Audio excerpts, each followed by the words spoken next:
अनेक नई योजनाएं आरंभ की गई जिनका लाभ आज किसानों को मिल रहा है। वर्षों से प्रतीक्षा थी एमएसपी को लागत पर 50% मुनाफा जोड़कर घोषित किया जाए। प्रधानमंत्री जी ने ये निर्णय किया, इसका लाभ किसानों को मिल रहा है। सिर्फ इतना ही नहीं, प्रधानमंत्री नरेंद्र मोदी जी की सरकार ने सरकारी खरीद को लगभग दोगुना किया। पहले गेहूं और धान दो ही जिन्सों की खरीद होती थी। मोदी जी के निर्देश के बावजूद कपास, दलहन, तिलहन और मोटे अनाज की भी खरीद प्रारंभ हुई है। देश भर में छोटे किसानों को आय सहायता देने के रूप में पीएम किसान सम्मान निधि योजना आरंभ की गई। 1,62,000 करोड़ रुपया इस योजना के माध्यम से किसानों की जेब में पहुंचाने का काम किया। क्रॉप लोन की तरफ अगर हम ध्यान देंगे तो क्रॉप लोन को इन 7 वर्षों में दोगुना किया गया है। किसान क्रेडिट कार्ड के कवरेज को भी बढ़ाने के सद प्रयत्न किए गए हैं। कृषि क्षेत्र में अधोसंरचना की कमी लंबे समय से थी। इस अधोसंरचना को बढ़ाने के लिए 1 लाख करोड़ रुपए का इंफ्रास्ट्रक्चर फंड प्रावधानित किया गया, जिस पर काम प्रारंभ हो गया है। अनेक संस्थाओं को इसका लाभ मिलने लगा है।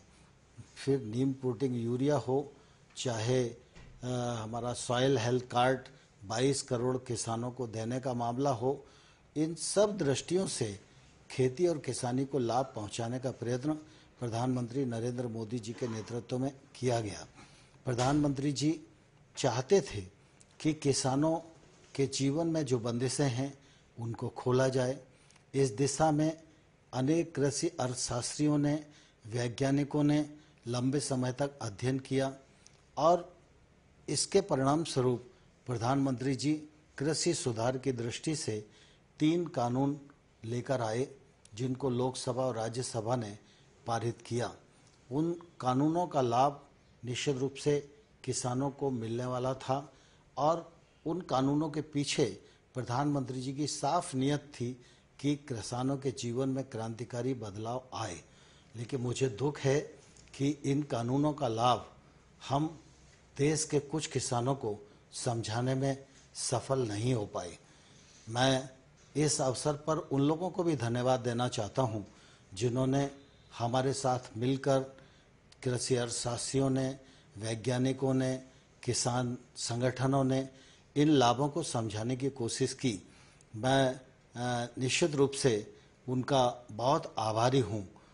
प्रधानमंत्री जी ने लगातार इस बात की कोशिश की थी कि इन सुधारों के बाद देश के कृषि क्षेत्र में बदलाव आए, लेकिन कुछ ऐसी परिस्थितियां बनी जिसके कारण कुछ किसानों को इन कानूनों में आपत्ति दिखाई देती थी।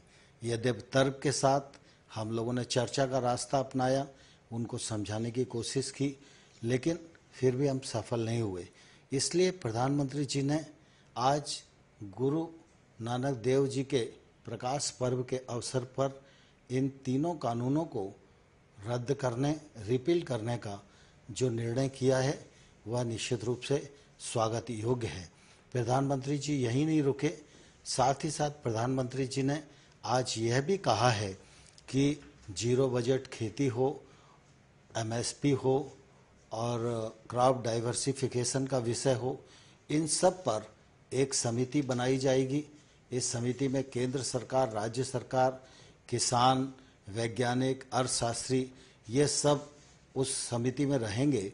यह समिति एमएसपी को प्रभावी और पारदर्शी बनाने की दिशा में और बाकी विषयों को समेटकर अपनी रिपोर्ट देगी। वह रिपोर्ट आने वाले कल में किसानी के क्षेत्र में लाभप्रद होगी, ऐसा मुझे विश्वास लगता है। और इस दृष्टि से आज प्रधानमंत्री जी ने जो निर्णय किया है, यह उनके बड़प्पन और किसानों की भावनाओं के प्रति संवेदनशीलता का परिचायक है। मैं इस ऐतिहासिक निर्णय के लिए प्रधानमंत्री जी का हृदय से धन्यवाद करता हूं, आभार प्रकट करता हूं।